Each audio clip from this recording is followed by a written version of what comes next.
अब हम पढ़ते हैं पाठ का अंतिम भाग। सन 1945 ईस्वी में अंबेडकर जी ने पीपल्स एजुकेशन सोसाइटी की स्थापना की। फिर से पढ़ेंगे पंक्ति, अंडरलाइन करें सभी। 1945 ईस्वी में अंबेडकर जी ने पीपल्स एजुकेशन सोसाइटी की स्थापना की।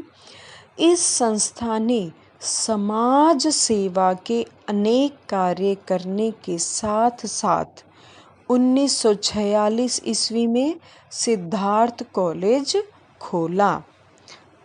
कौन सा कॉलेज खोला? सिद्धार्थ कॉलेज।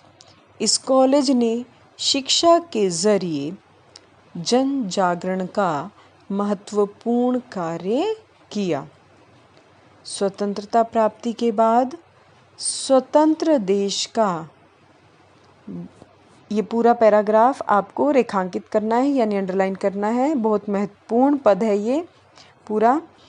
स्वतंत्रता प्राप्ति के बाद स्वतंत्र देश का नया संविधान बनाने हेतु यानी बनाने के लिए संविधान निर्मात्री समिति का गठन होना था, यानी संविधान बनाने वाली एक कमेटी बनाई गई। इस समिति की अध्यक्षता होता है यानी हेड बनाया गया उन्हें, तथा संविधान निर्माण हेतु एक योग्य कुशल राजनीतिक विद्वान की आवश्यकता थी। इस कार्य के लिए अंबेडकर जी को उपयुक्त समझा गया, बिल्कुल सही समझा गया। अतः उन्हें संविधान निर्माण समिति का अध्यक्ष बनाया गया। संविधान निर्माण समिति जिन्होंने संविधान का निर्माण किया, हमारे कॉन्स्टिट्यूशन का, संविधान होता है कॉन्स्टिट्यूशन।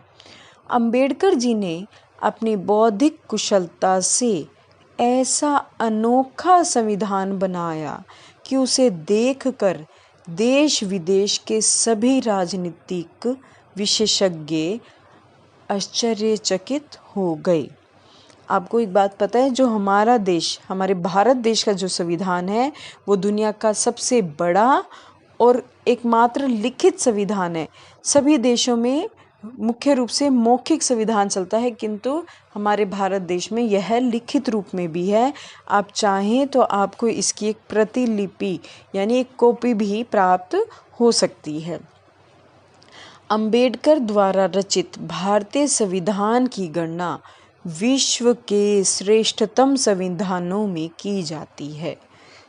सन 1952 ईस्वी में अंबेडकर लोकसभा का चुनाव लड़े किंतु हार गए। बाद में वे मार्च 1952 ईस्वी में राज्यसभा के लिए चुन लिए गए और भारत सरकार के कानून मंत्री बने। अंबेडकर जी के लिए मानव सेवा सर्वोपरि थी। कौन सी सेवा सबसे पहले थी उनके लिए? मानव सेवा। वे किसी भी धर्म, समाज को मानव जाति और मानवीयता से ऊपर नहीं मानते थे। वे मानते थे कि शिक्षा ही मानव समाज का उद्धार कर सकती है। बहुत महत्वपूर्ण पंक्ति है कि केवल ज्ञान एवं शिक्षा ही मानव समाज का उद्धार कर सकती है। अत्यधिक परिश्रम करने के कारण वह रुग्ण और बीमार हो गए। रुग्ण यानी कमज़ोर हो गए, बीमार हो गए और 6 दिसंबर 1956 को उनकी मृत्यु हो गई।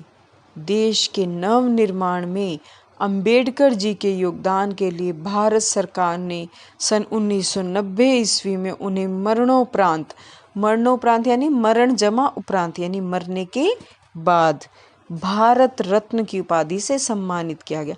भारत रत्न क्या होता है? हमारे देश के सर्वोच्च नागरिक के रूप में यह सम्मान प्राप्त होता है। यद्यपि वे आज हमारे बीच नहीं है किंतु वे अमर हैं। यद्यपि वे आज हमारे बीच नहीं हैं किंतु अमर हैं, किंतु अपने सामाजिक व वैचारिक योगदान के लिए वे सदैव याद किए जाएंगे। उन्होंने हमें एक ऐसा संविधान दिया है जो किसी में भेदभाव नहीं करता है।